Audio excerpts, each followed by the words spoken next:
حضور صلی اللہ علیہ وسلم جب جہاد پہ جاتے تھے صحابہ سے کیا فرماتے؟ بھائی خبردار، خیال رکھنا کسی بچے کو ہاتھ نہیں لگانا، لڑائی کی نوبت بھی آئے، لڑ بھی رہے ہو، بچے کو نہیں مارنا، کسی خاتون پر ہاتھ نہیں اٹھانا، کسی ضعیف العمر بزرگ کو نہیں تنگ کرنا، ان پہ ہاتھ نہیں اٹھانا، کسی کا وہ آدمی جو ان کا مذہبی پیشوا ہو، چاہے دنیا کا کوئی بھی مذہب ہو، ان کے مذہبی پیشواؤں پر ہاتھ نہیں اٹھانا، اس سے منع کرتے تھے۔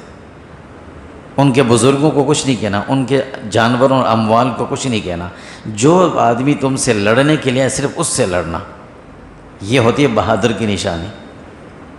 سلطان صلاح الدین ایوبی رحمہ اللہ جب بیت المقدس میں پہنچے تو انہوں نے تمام عیسائیوں یہودیوں کو جمع کیا، تمہیں کوئی ہاتھ بھی نہیں لگائے گا، ڈرنا مت، یہاں رہنا ہے تو رہو، سکون سے رہو، یہاں سے جانا ہے تو جہاں مرضی ہے جاؤ، ہم تمہیں راستہ بھی دیں گے اور تمہیں سیکورٹی بھی دیں گے، جاؤ۔